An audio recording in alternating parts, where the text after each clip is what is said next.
Concrete reinforcement. Steel is the predominant reinforcement material used in concrete structures.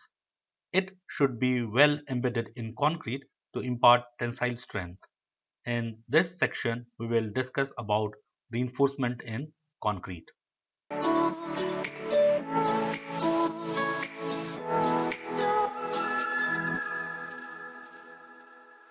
Concrete is strong under compression but weak under tension and shear. Whenever concrete members are likely to be subjected to tension, they are reinforced with steel in form of bars, mats, or cages of steel in it. Steel is used as reinforcement in concrete owing to its following qualities: high tensile strength, good bond with concrete, nearly same coefficient of expansion as that of concrete. Adequate quality control is possible during the manufacturing of steel. In normal reinforced concrete structures, the reinforcement bars that are employed in concrete can act as passive reinforcement. These passive reinforcement are also termed as rebars.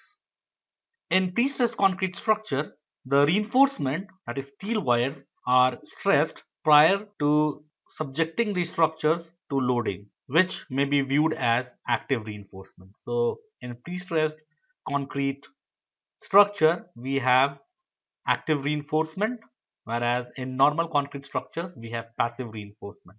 In case of passive reinforcement, the reinforcing bar are sometimes called as rebars. As per clause 5.6, page 15 of IS 456, steel reinforcement used in concrete may be of the following type. It can be mild steel and medium tensile steel bar, which is denoted as MS bars. Second is high yield strength deformed steel bar, which will be denoted as HYSD bar. Next is hard drawn steel wire fabric. Lastly, structural steel conforming to grade A. So these are the four types of steel reinforcement that can be embedded in the concrete. In normal concrete structure, we use MS bar and HYSD bar. So let us see some important points related with this two reinforcing bar, that is MS bar and HYSD bars. Mild steel and medium tensile steel bar are produced by hot rolling and is available with grade Fe 250. Here Fe stands for iron, whereas 250 stands for characteristic yield strength of the steel in terms of Newton per mm square. That is, the mild steel bar will have the yield strength of 250 Newton per millimeter square. These MS bars were used widely till about 1967 in India. But for economic reason, the need for reduction in the steel used in reinforced concrete structures were felt, which consequently led to increase the yield strength of bar. These are not generally preferred to be used in reinforced concrete. As you can see in this figure, these bars have smooth surface and hence their bond strength is less compared to HYSD bar. Also, they have less yield strength. These bars can be used only as ties in column or stirrups in beam. So here you can see these are ties. These reinforcements are called as ties, and this vertical reinforcement is called as stirrups. So if one wants to use MS bar, it can be used in form of ties in column or it can be used in the form of stirrups in a beam. Mild steel bars have characteristic yield strength ranging from 240 Newton per millimeter square to 350 Newton per millimeter square. They have percentage elongation of about 20 to 23%.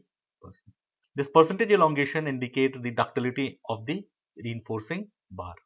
Next, we will discuss about HYSD bar. Under HYSD bar, the type which we have is CTD bars, that is cold twisted deformed bars. They were introduced in India in 1967 and they completely replaced mild steel bar except in a few situations where acute bending of reinforcing bars greater than 30 mm in diameter was required. Now the CTD bars, due to less ductility, was difficult to bend compared to mild steel bar. So if the bar diameter was more than 30 mm, then the obvious choice would have been the mild steel bar. They were produced initially by cold twisting, so the bars were called CTD bars or Tor steel. Manufacturing process involved raising carbon as well as manganese contents, and to a great extent by a mechanical process which involved stretching and twisting of mild steel beyond yield plateau and subsequently releasing the load.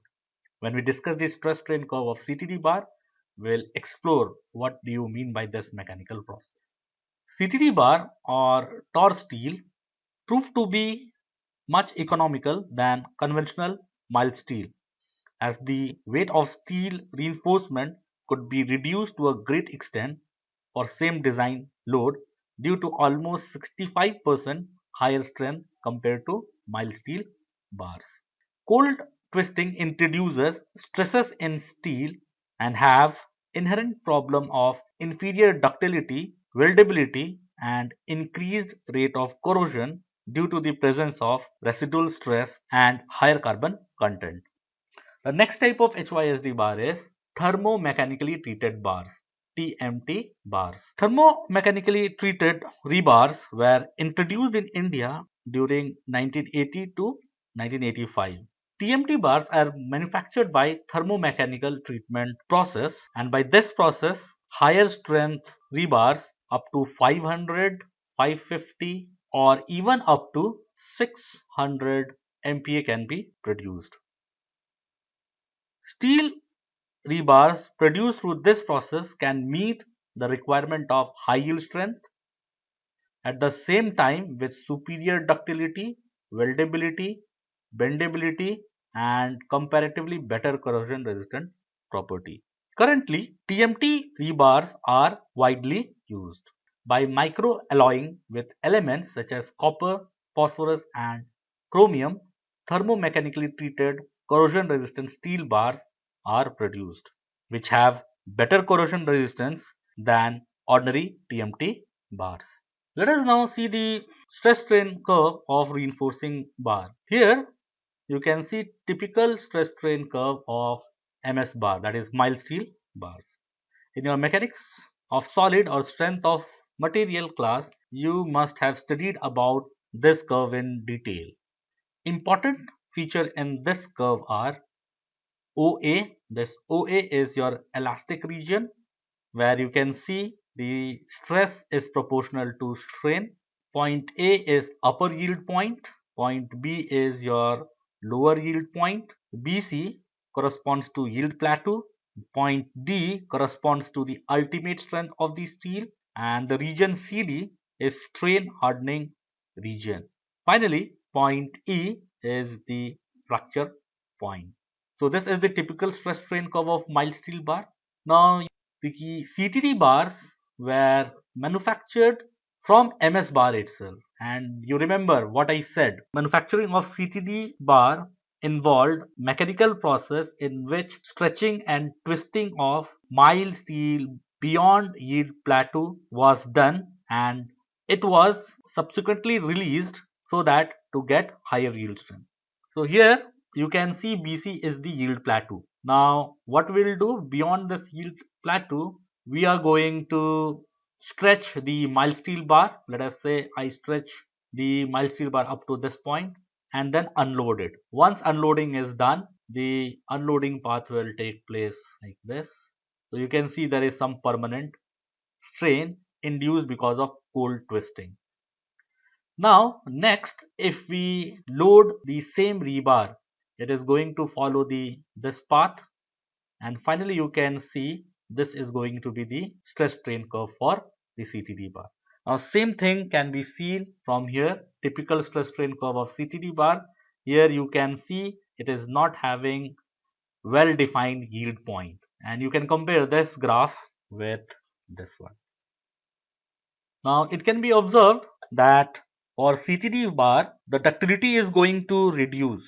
Why the ductility is going to reduce? Because it can have maximum this much of strain. So your ductility is being reduced for CTD bar compared to mild steel bar, which have this much of strain, this much of ultimate strain before failure. To compute the yield stress of CTD bar, offset method is used, in which an arbitrary strain is defined. So in our case, if I take 0.2 percentage strain, that is this point. Now from this point, I will draw a line parallel to this line. Wherever it intersects, this particular point will be referred as the yield stress or proof stress.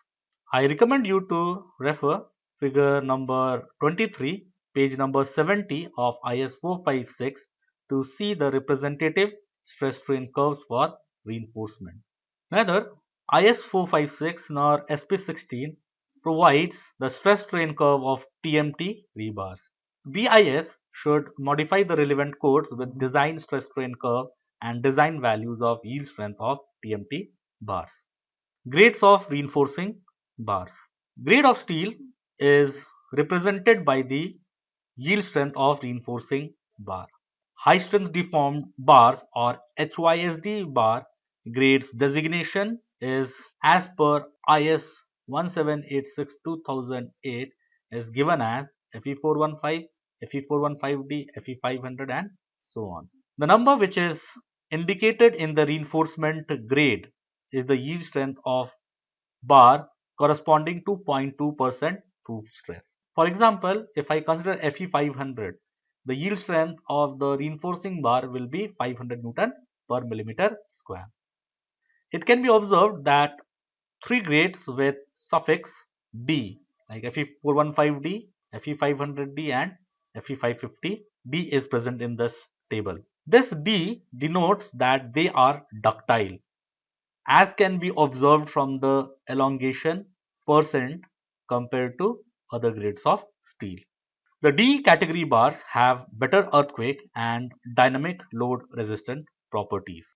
Steel is incorporated at different locations in concrete according to structural behavior under the action of loads.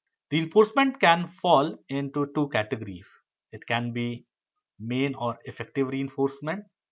Next can be secondary reinforcement in form of web reinforcement, bent up bars or end mesh, or it can be distribution bar or anchorage bars. Now let us see these reinforcement with the help of some examples.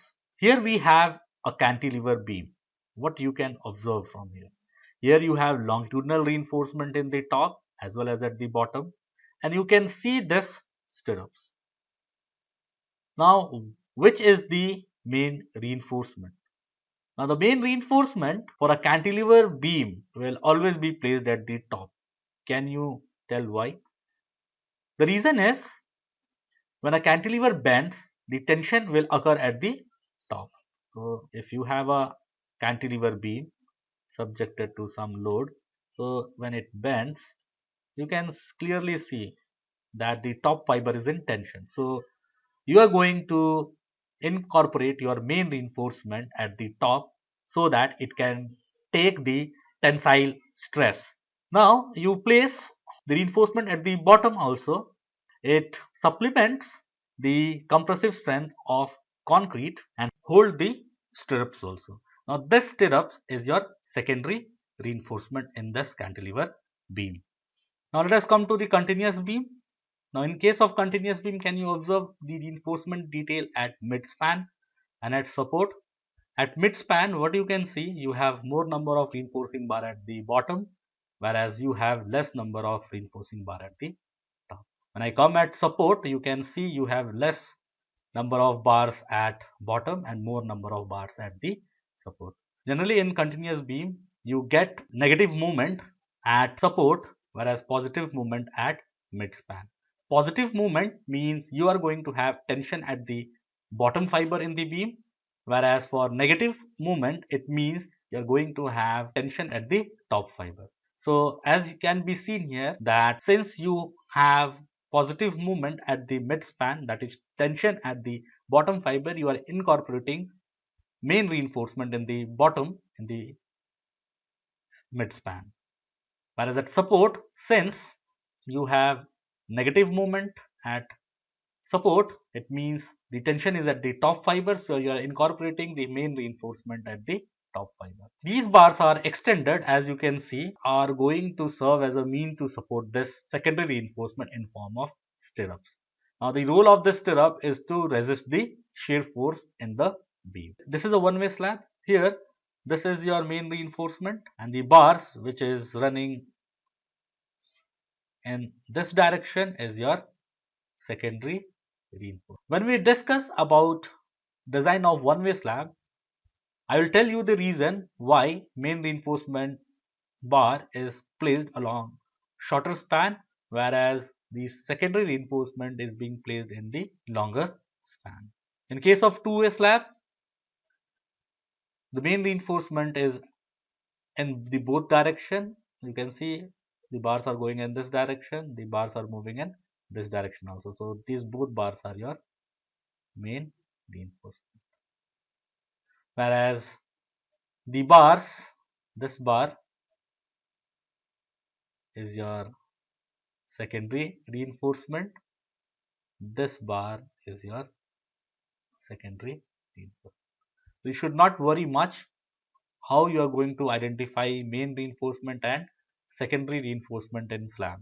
When we discuss the design of slab, it will become more clear how you are going to place these reinforcements.